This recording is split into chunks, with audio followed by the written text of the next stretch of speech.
आज सारोळ आडवा येथील रानमळा या ठिकाणी एक नैसर्गिक साईट उपलब्ध असल्याने गावकऱ्यांच्या आग्रहास्तव त्या ठिकाणी कोल्हापूर पद्धतीचा बंधारा मंजूर केला आणि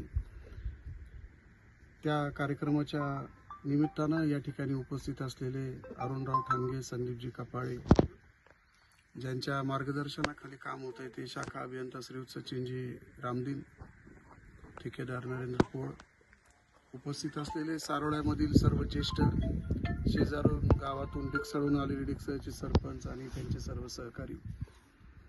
माझं स्वतःचं एकच मत आहे की एखादा सभामंडप गावात कमी झाला तरी चालेल, परंतु बंधारे होणं अत्यंत गरजेचं आहे. कारण आपण सगळे दुष्काळ प्रवण क्षेत्रामध्ये मोडतो आणि जर प्रत्येक गावामध्ये वाहणारा जर ओढा किंवा ज्या ज्या ठिकाणी मोठे नाले ते जर अडवले तर त्या गावातल्या विहिरीच्या पातळीवर त्याचा परिणाम होतो. परिणामी दुष्काळी काळामध्ये सुद्धा आता हा फेब्रुवारी महिना चालू आहे, साधारण मार्च, एप्रिल, मेच्या दरम्यान तीव्र असा उन्हाळ्याचे चटके आपल्याला जाणवतात आणि जर बंधाऱ्यामध्ये पाणी साचून राहिलं तर त्याचा जो पर्क्युलेशनचं पाणी आहे, त्याचं जे पाझरचं पाणी आहे ते विहिरींना मिळतं आणि म्हणून शेतकऱ्याच्या दृष्टीनं खरं तर सगळ्यात जास्त महत्त्वाचा प्रश्न कुठं असेल तर तो बंधारा, तळ्यातील गाळ उकरणे.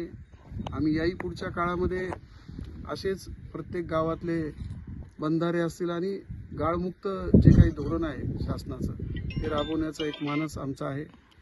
त्याचबरोबर संकल्प फाउंडेशन असेल, नाम फाउंडेशन असेल, यांच्या माध्यमातून देखील या तालुक्यामध्ये असंख्य अशी कामं जलसंधारणाच्या बाबतीमध्ये आतापर्यंत करतात.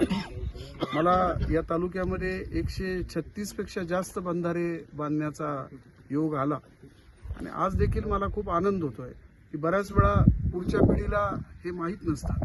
कधी कधी हायमॅक्सने माणूस खुश होतो की एक हायमॅक्स आम्हाला दिला, परंतु 30-30, 50-50 लाख रुपयाचा बंधारा दिल्यानंतर सुद्धा माणसाला ते समाधान मिळत नाही, कारण त्यांना ते दिसत नाही. कारण त्याचा जो काही परिणाम असतो हा दुष्काळाच्या काळामध्ये खऱ्या अर्थानं जाणवतो.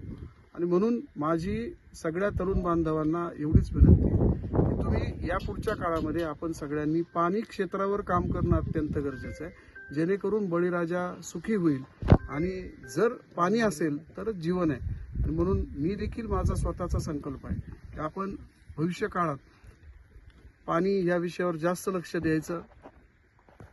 माझ्या जिल्हा परिषदच्या काळामध्ये एक नदी जोड प्रकल्प पाडळी तर्फे कानूर आणि काळकूप या 2 गावांमध्ये झाला आणि माझ्या गावात देखील वासुंद्यामध्ये मी असाच एक नदी जोड प्रकल्प केला की एका पावसाच्या नैसर्गिक उताराने कुठलंही विद्युत उपकरण न वापरता फक्त पावसाचं वाया जाणारं पाणी तलावात सोडण्यात आलं.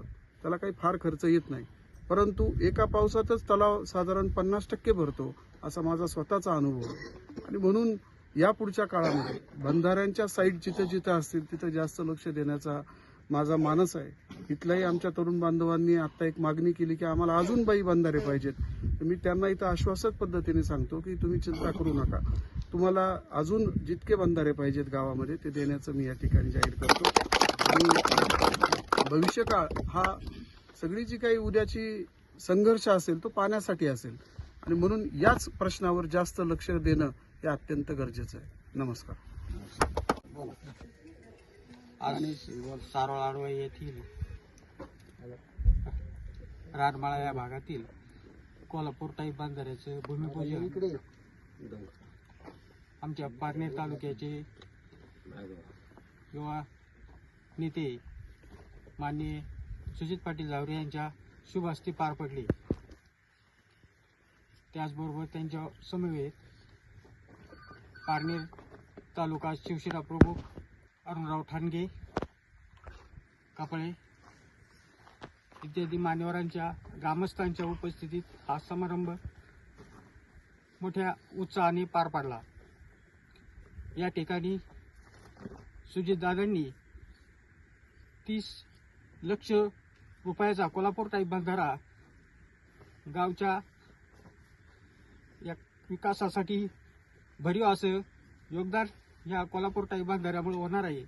पाणी अडवा पाणी जिरवा ही संकल्पना त्यांच्या संकल्पनेतून या ठिकाणी साकार होत आहे. याबद्दल ग्रामस्थांनी मोठ्या संख्येने उपस्थित राहून माननीय सुजित पाटील झावरे साहेब यांना धन्यवाद दिले आहेत.